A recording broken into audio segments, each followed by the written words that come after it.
Uh, another method in statistical estimation is maximum likelihood estimation. This has applications in many fields, many problems. In this video clip, we will start by giving a definition of the log likelihood function and state the principle of the maximum likelihood estimation.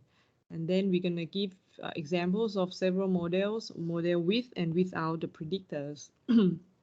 And also, when you apply the maximum likelihood estimation to estimate dynamical model and the linear regression models, when you will see the connections of the results with the other problem statements.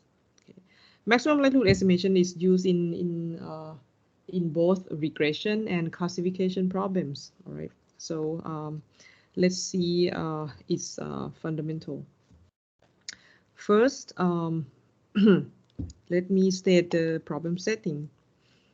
We have some random variable y, okay, and now you have some IID observations. Y1, oh, hold on. The screen doesn't move. Okay, let me.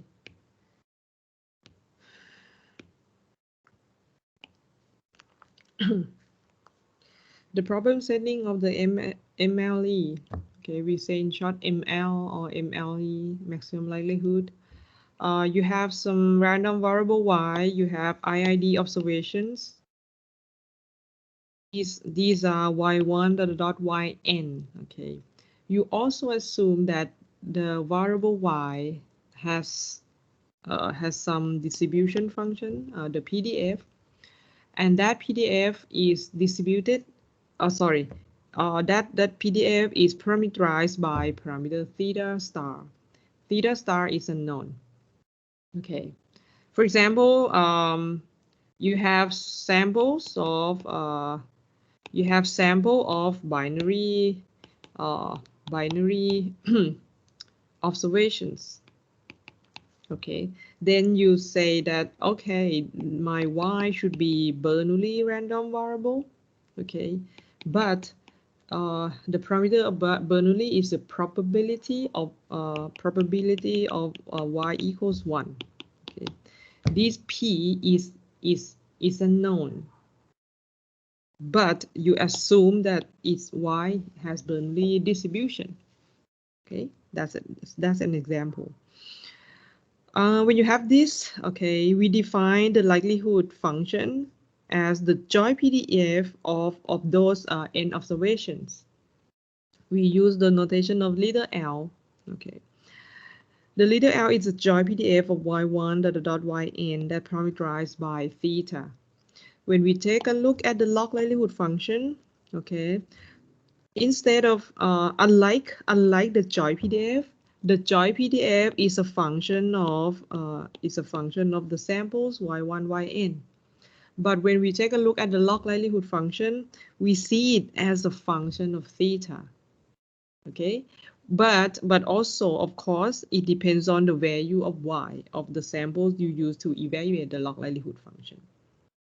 Okay, with the IID property, with the independent property of those n observations, the joint PDF now reduces to the product of the PDF of yi. Okay, so you need independence property.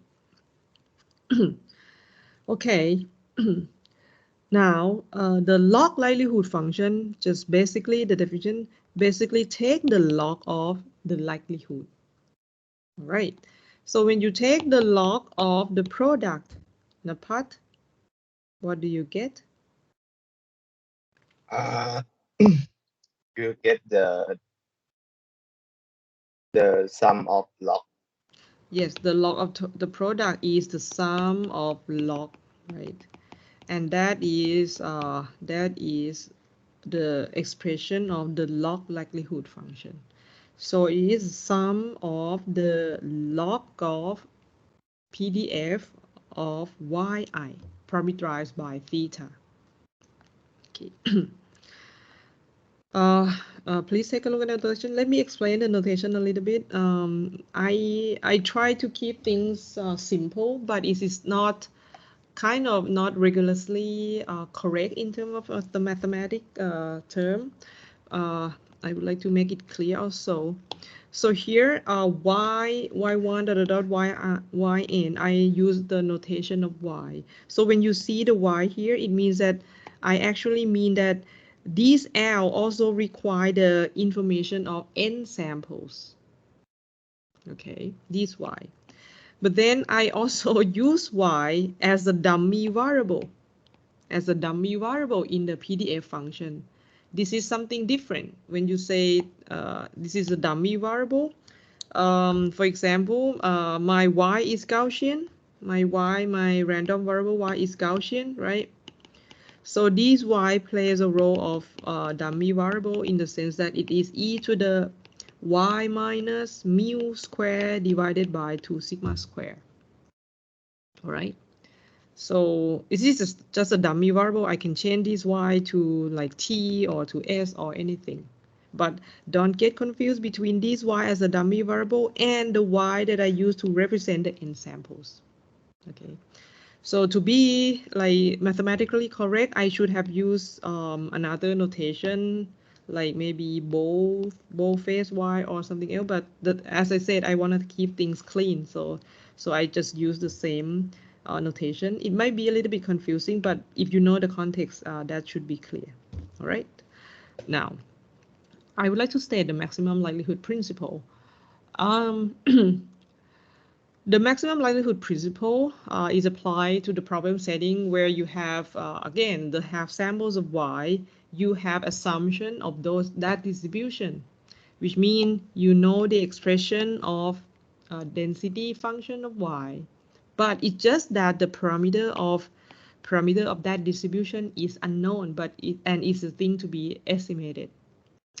MLE principle states that you choose the parameter theta that the observed data, which is y1, yn, become as likely as possible. So the term as likely as possible, of course, is nothing but to maximize the log likelihood function. All right, go back again, the likelihood function. The likelihood function, if it's high, if the value is high, all right, it means that, of course, the parameter theta that you pick at that point, at that value, is likely, and it agrees well with the n samples of data. All right. When you use the log function, you know that the log function is increasing. Is always increasing. So if the likelihood function is high, the log likelihood function is also high. So that's why if you want to pick theta that fit well with the observed data, you either maximize the likelihood function or equivalently maximize the log likelihood function. Okay, let's take a look at the picture here. The histogram, these are, empirical distribution of your samples. Like you have y1, the dot yn, you can just plot the histogram. Okay. First of all, you have assumption in the MLE setting. You have assumption that, this y I know from my application, this y should be normal. But you just, at this point, you just don't know which normal. What would be the mean? What would be the variance? Okay. So if I parameterize all the distribution, all the PDF in Gaussian class, of course there are many. I just pick some of them here. Normal 0, 1, all right. Normal negative 1, 2, normal 2, 3, mean and variances. So when you take a look at this picture, which normal that tend to agree, tend to agree with the histogram total. Normal 2, 3. Normal 2, 3. All right. If you just look at the graph, but of course, now it comes to the problem that, okay, but which mean and which variance exactly? Which value exactly of the mean and the variance that should fit best with the histogram? You can do it by solving this mathematical problem. Okay, maximize the log likelihood. Of course, when you maximize some function, you know that from optimization point of view, that is equivalent to Sitipak, maximize a certain thing. Maximize uncertainty. No, not uncertainty. Remember when we learn optimization, you can translate everything in minimization.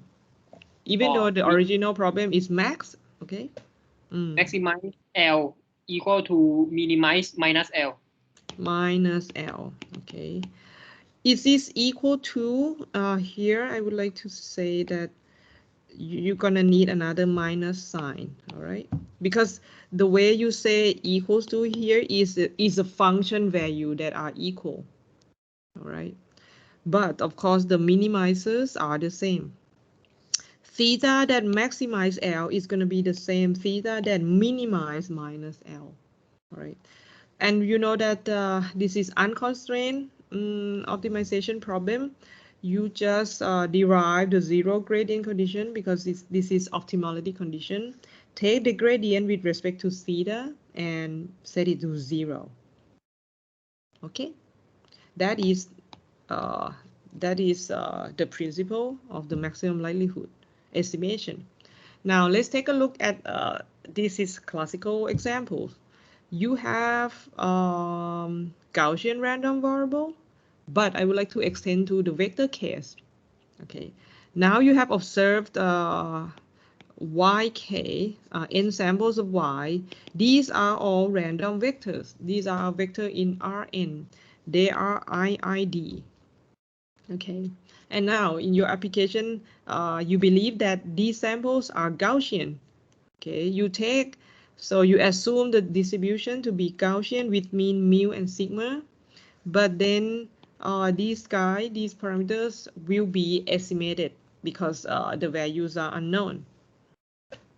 From the principle, so you're going to derive the log likelihood function. You start with the likelihood function here, which by the definition is the joint PDF of these n samples. All right, parameterized by mu and sigma. Okay, so I hope you recall that suppose y is the normal with this, the PDF of y, okay, just one sample, PDF of y is going to be Gaussian vector. It's a 1/2 pi to the power of big N. No, what I mean is that refer to just a random variable to the Gaussian vector y, one sample, not the n samples. You have a Gaussian vector, okay, which is normal, mu and sigma. What is its PDF?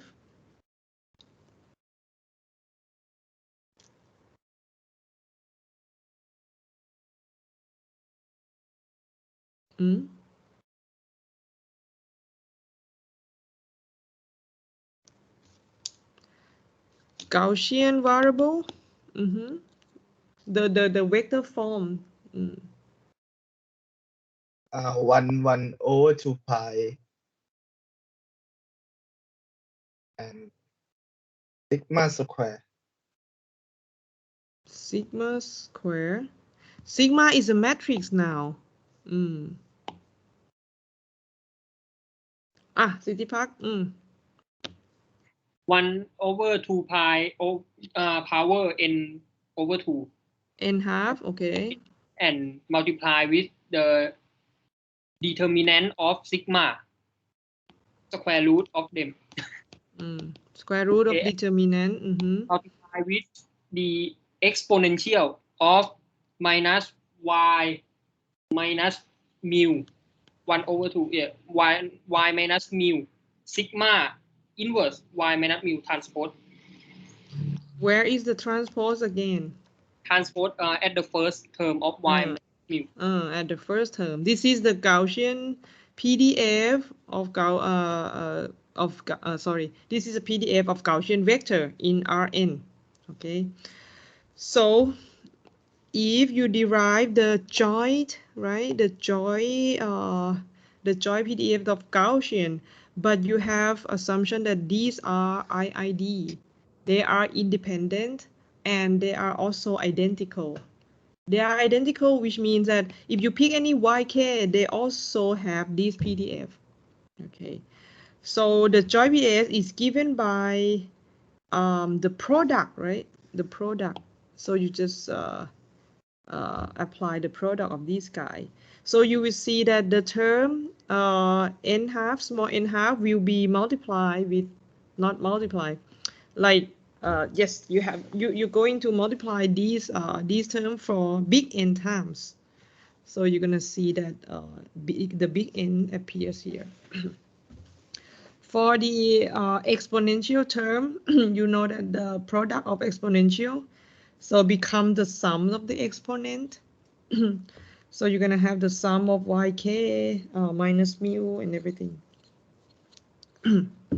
When you take the log, I'm just gonna drop this term, okay, because it becomes constant. It's not a function of mu and sigma, so it doesn't. It's not relevant to our analysis. So when you take the log of this guy, it's n half log determinant of sigma inverse. Okay, maybe take a look at again. So it's n half, all right, with the minus sign, right? Minus sign of log det sigma. But then this is the same as log det sigma inverse. Because det of sigma inverse is, what is the relation? Det of sigma inverse and the det of sigma?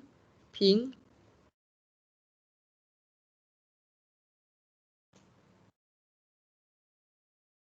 Ping. I don't know. What is the determinant of the inverse of a matrix? Totok? Equal to minus that of sigma.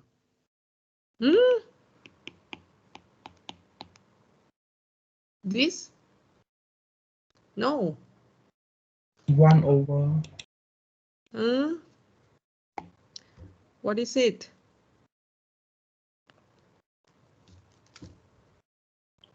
What did you say, Ping? It can be 1 over determinant 1 over determinant of sigma. Okay. The screen is freezing again.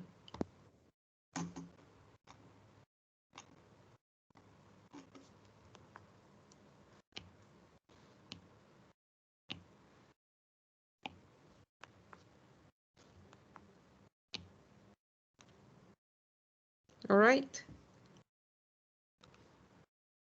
Okay. So it's Yes. clear, okay, when because the determinant of sigma inverse is 1 over that. So when you take the log, if you take the log, it appears as the minus sign. Okay. All right. Now, so when you take the log of this guy, you get the yellow term. When you take the log of the pink term, you get the sum, right? You get the exponent, okay? Just the exponent, right? Now you see that this is a log likelihood function. What you're going to do is to choose mu and sigma that this term on the right hand side is at minimum. Okay. let me emphasize that, okay, the term with the sigma here it seems that it is a function, it appears as a function of sigma inverse. So it is better to express everything as a, as a function of sigma inverse. Now let me rearrange the term in the pink one. Okay, now of course this term is scalar. This term is scalar. This is again the inner product, right? The quadratic form in yk minus u. I can also write it as as the trace of I can also write it as a trace of yk minus u mu, sorry. Okay, right? Because I mean this term is scalar. I can put the trace, but I can also apply the circular property of the trace. So it ends up with the term on the in the red font. But then also when you take the sum of the trace, can you swap the sum and the trace? City Park? Like you circular, so it's equal to the trace of yk minus mu transpose sigma inverse yk minus mu. Oh no, I'm not gonna take the circular property again. But what I'm going to do is to consider the sum and the trace. Oh. Can I interchange the role? Yeah. Sum of trace equal to trace of sum. Yes, okay. So it's going to be the trace of the sum, right?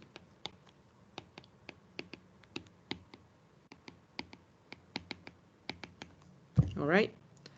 And then if I put 1 over n here, I should put n back here, right? Like yes. I scale with n, 1 over n, so I should put n back. All right, so in this case, what I'm going to do is that I'm going to call this guy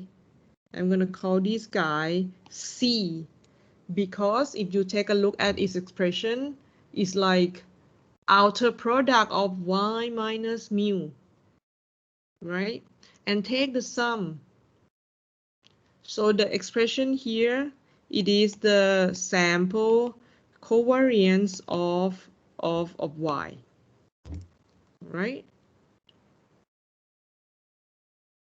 Do you agree?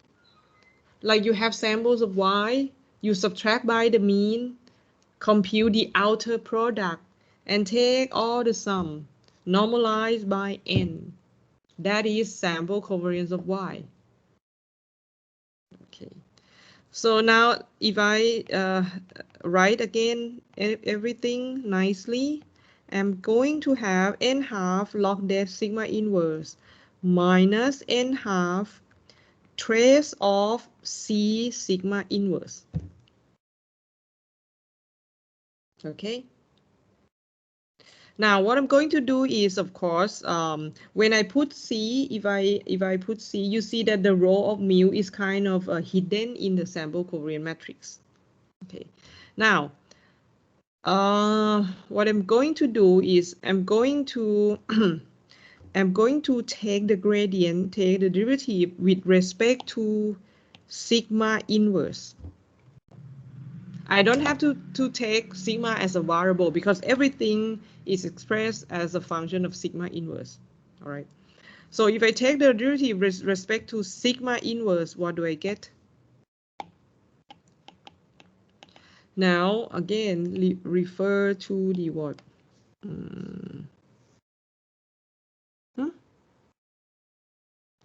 Refer to the function log det, right? If you have a function of log det x, the derivative is x inverse. Okay. Now, if you take the derivative of this guy, you will have n half times Napat.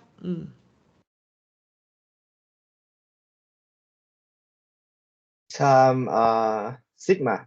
Sigma, all right? Because inverse of sigma inverse is sigma. The next term is linear in sigma inverse, right? So we use the result when you have a function that is linear in a matrix X, trace of A transpose X, the derivative is A. Napat, trace C is sigma inverse. When you take the derivative with respect to sigma inverse, you get C. C, okay? You equate it to 0, solve it, okay? Total, can you solve it? Solve for sigma. Sigma equal to C. Sigma equal to C. This is the first result that says the MLE estimate of the covariance matrix of Gaussian is actually the sample covariance matrix. Okay. That is the result I state here. What about mu? What about mu? Okay. Now I take a look at the expression again as a function of mu. Sitipak, can you take the gradient of the blue term with respect to mu? It will equal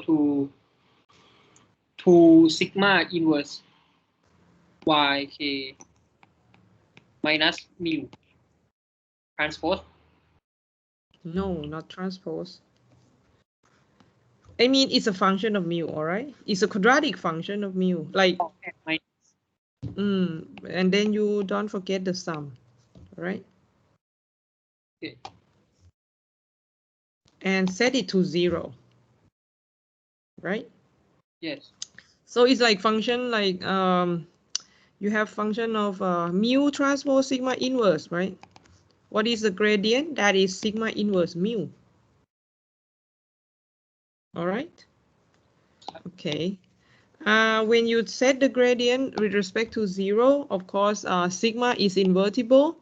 You can just multiply sigma on both sides, and then it disappear.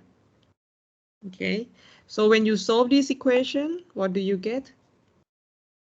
When you solve this equation, Mu equal to sigma yk. No, I mean this sigma, the sum applied to yk minus mu, right? So it's the sum of yk equal to the sum of mu. So mu is sigma yk, but you need to take care of the constant. 1 over n. 1 over n, okay? Because the sum of mu is big N times mu.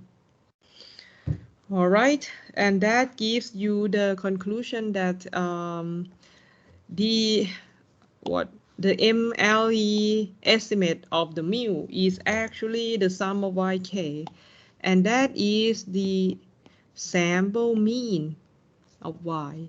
And the covariance, you know, when you estimate in terms of the ML, that is the sample covariance of y. Okay, that is a conclusion. Let me mention that, okay, sorry, this is a typo. This is supposed to be big N, okay. When you take a look at the sample covariance, okay, here is normalized by 1 over n. This is different from the expression we see from a statistical point of view, because typically when you compute the sample variance or the sample covariance, we would normally normalize it by n minus 1. This choice will be unbiased version of the covariance. Okay, like if you take the expectation of C, this C1, okay, that would be sigma. But this is C2, all right, the sample covariance that normalized by 1 over n. Expectation of C2, if you calculate it, please verify this is not equal to sigma. And that's why we call it the biased sample covariance matrix. Of course, these two terms, the choice of you know, either n or n-1, this is not significantly different if the samples n is big enough. All right. That is an example of how you can apply the maximum likelihood principle to estimate parameters of some random variable distribution. And the example we show here is in Gaussian case. You would see, I would like to maybe stop a little bit and express that you will see some other example as well. I would like to point out to some command in MATLAB that if I change the problem to, of course, if I have Poisson samples, all right, you have Poisson variables, and you have samples. Example, can you estimate the parameter of these Poisson? And you know that the Poisson has only one parameter, which is lambda, which is the rate. All right, you can apply this maximum likelihood principle, and these apply to all distribution. Like you have gamma distribution, and you have samples of them.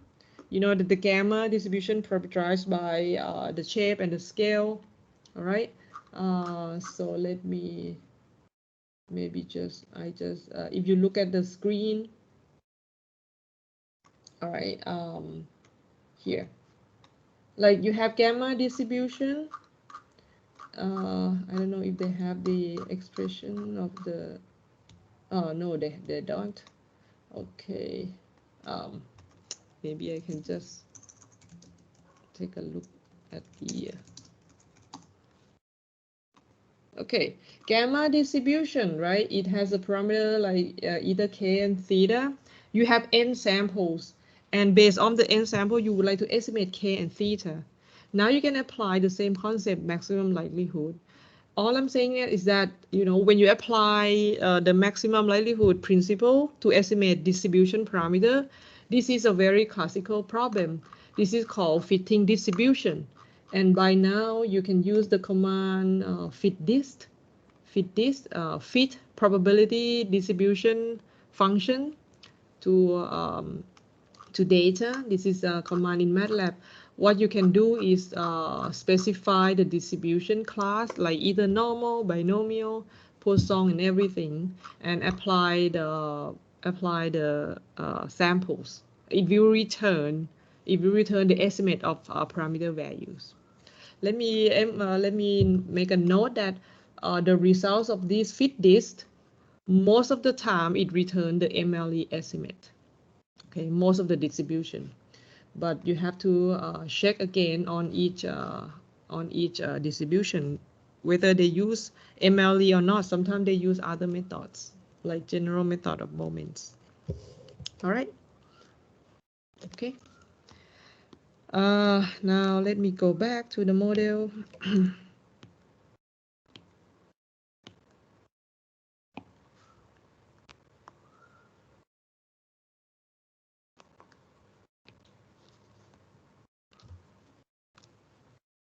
Let me move on to some extension. Now the problem setting is that we do not only have y, but we also have variable x. Again, we come to the scenario that we both have x and y, they are jointly distributed, and the role of x and y is that y is a response, and this is a variable of your interest. Y is something measurable, observable. Then you have the predictor x. You have some, this is called predictor because knowing x would help you to explain y, because they are jointly distributed. In this case, in this scenario, we assume that we know joint distribution of x and y. And yet again, The parameter in this distribution class is unknown and is going to be estimated. Okay. In the problem setting, we also have the information of both predictor and the response. Just like in the regression problem you have seen before, you want to explain, all right, in the regression, like you want to explain y by using the information of x. Y is again this typical example. Y is the solar power. Your x is the solar irradiance, right?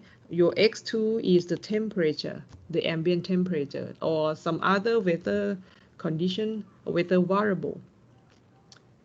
Your main focus is about the solar power, but you want to use information from the predictor in order to explain why better. Okay, in this scenario, both predictor and response are can be observed, and in this setting there are IID observations. In this scenario, okay, when we define the likelihood function, the likelihood function is going to be the joint distribution between x and y, parameterized by theta. And you know that the joint distribution is given by the conditional y given x times the marginal of x. Right? In this problem setting, in the regression problem, of course we want to explain why when x is given. We don't treat x as some random variable, because usually in application the values of x will be given. So that's why in the MLE setting, when you have both predictors and the response, we aim to maximize the conditional log likelihood of y given x. We focus on this term. Okay. So in this MLE, all right, you're going to derive the conditional log likelihood of y given x. Again, let me emphasize, x is random. Of course, x is initially random, but you can think of this as like, okay, its value are given beforehand. But once that x is given, what is the best value of theta that maximize the conditional log likelihood? Okay. Okay, let's see some example.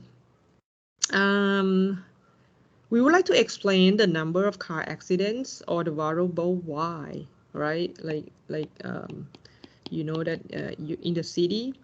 Okay, what would be the predictors of the car accidents? Okay, this is again as if you're an analyst, you're the one who designed this model. So you make a list. Okay, I think that of course the number of junctions, probably the number of junctions in an area, in a traffic area, more junctions would lead to like more chance of car accidents. You would think that the populations in that city, like you have more people like in the city, or compared to rural area or city area, the number of population would also have some influence on the car accidents. The number of alcohol sold in a particular area, all right, because you may think that of course alcohol would have caused the car accidents. And the incoming cars, of course, if you kind of define the traffic area in the spatial area, there would be some incoming car from the outside. If the incoming cars are high, of course, more chance of car accidents. So you say this is x1, x2, x3, and x4. That gives you the vector x in R4. All right.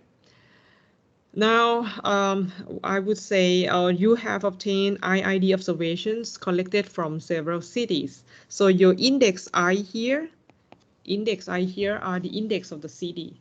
You collect these pair for city 1, city 2, and city 3, and so on. All right. Now, in order to develop a model, Okay, you need to assume the distribution of y given x. So you would think that the number of car accidents, these are integers, right? Like 2 accidents, 4 accidents. So you would model it as a Poisson, variable. And you know that the Poisson has a parameter lambda that identify the rates, right? The rate of the car accident in a particular time, in a certain time window. But now what you do now is that, okay, now you need to integrate the information of the predictors in order to explain y. You would think that, okay, y is a random variable, it's a Poisson with the rate lambda, and the rate, of course, if the rate is high, it means that more chance of having car accidents, right? How are you gonna associate x with this parameter lambda? Then you propose, this is a choice, you propose a choice that my lambda is an exponential function of x. Okay, in terms of modeling, this is called a link function, because you want to link the effect of predictor to the response variable. The way you define the link function has to be meaningful as well. In Poisson variable, what do you know about lambda? Napat, can lambda be real? Or lambda has to be integer? Can lambda be negative? Okay, anything. Okay, do we have assumption on lambda? Napat? Sorry. Napat? It's a positive real number. Lambda has to be positive real number, right? So that's why in this form that you propose, it satisfies that assumption, because you know that exponential function is always non-negative. Okay, and you allow the exponent term as linear in x, and you will allow theta to be what? To be kind of the coefficients that explain the influence. I mean that gives the degree of the influence of xk.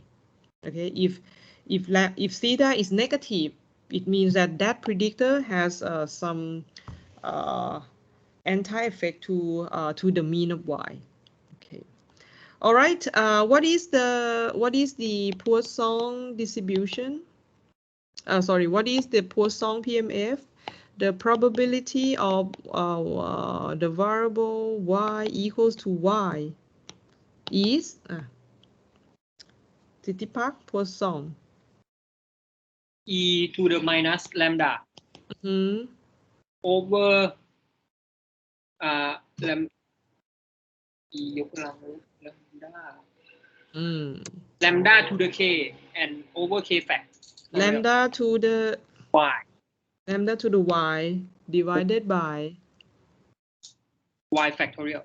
Y factorial. Okay, and now I'm going to put what? I'm going to put lambda as the e to the x transpose theta. So is e to the, is like a double exponential function, right? Don't get confused.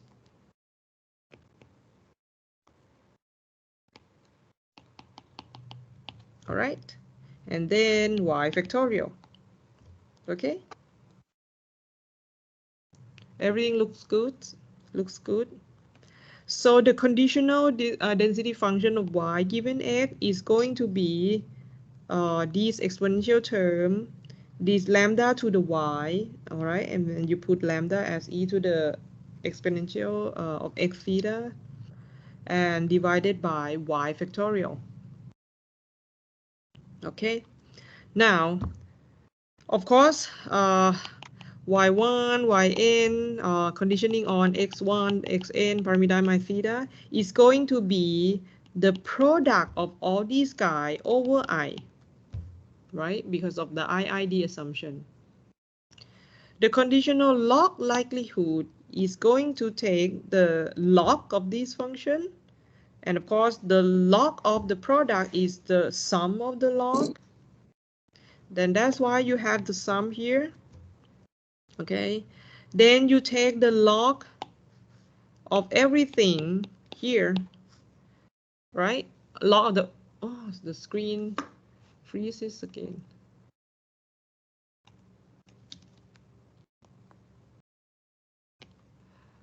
All right, I noticed that it's about the time, but I'm going to keep the lecture on.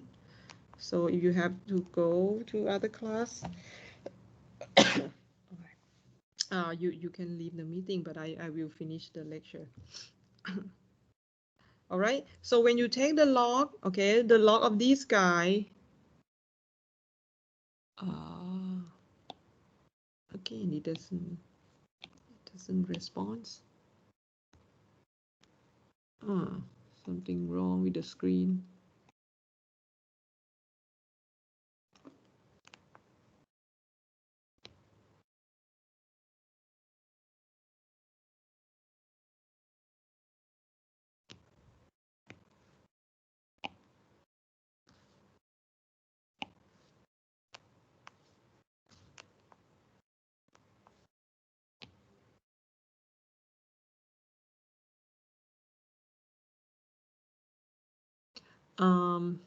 Does the screen shows?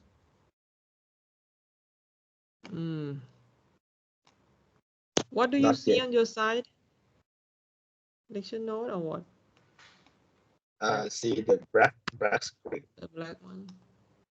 Yeah, I see. See what? See the math works. The browser. Okay.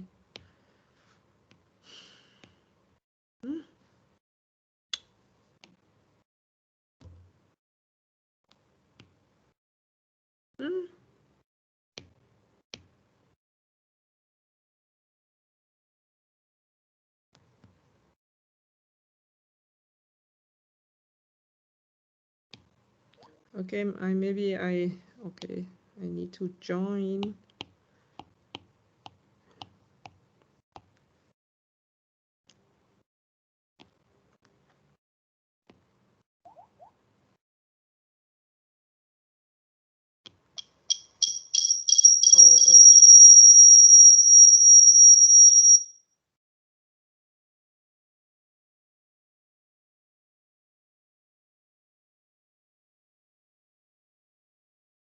You see the screen now?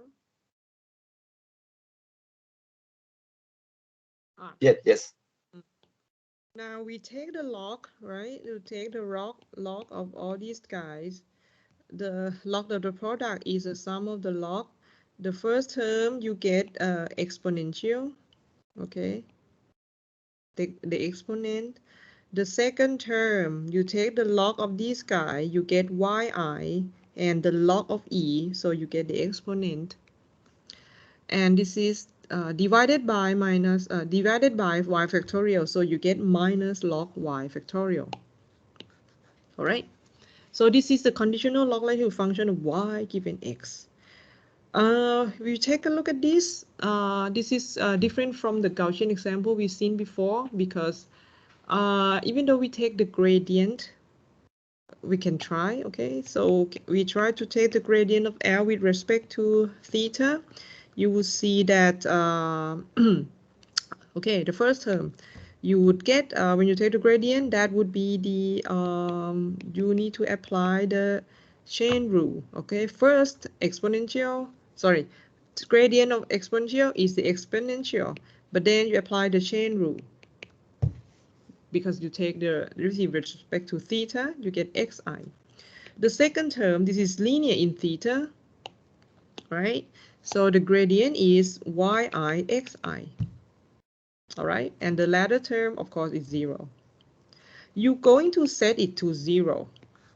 You see that this is hard to find the analytical form of theta. It doesn't exist actually. You need to apply a numerical method to solve this nonlinear equation. All right. So I plot I plot the log likelihood function I plot this function with respect to theta. This is just, I mean, our original problem is, of course, theta has 4 dimension, has length 4. But this plot, I just reduce to a scalar case. If theta is in R, what is the log likelihood function look like? And you will see from this curve that is concave. All right, and we're going to maximize it. So this is kind of flat. So theta MLE should be here where the log likelihood is at maximum. Okay, this problem is known in statistics as Poisson regression, because you want to fit Poisson distribution to some samples of Y, and you use information of X as well. Okay. Oh, that's about the time. That's about time. So I would like to end the lecture here. That conclusion is that the MLE estimation is to apply the principle that you choose the parameter of the distribution that maximize the conditional log likelihood function. You can think of the model where the model contains only the response variable, which is Y.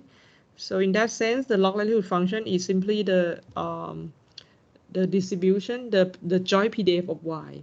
But if your model has also Y and X response and predictors, the log likelihood should be the conditional log likelihood of Y given X. And in order to solve for MLE estimate, it depends on the distribution, it depends on the model. In some example, you can solve theta in analytical form. You can write explicitly that theta hat is this expression, just like the Gaussian one. Okay, but in most of the problem, I would say theta need to be solved numerically because the optimality condition is typically nonlinear.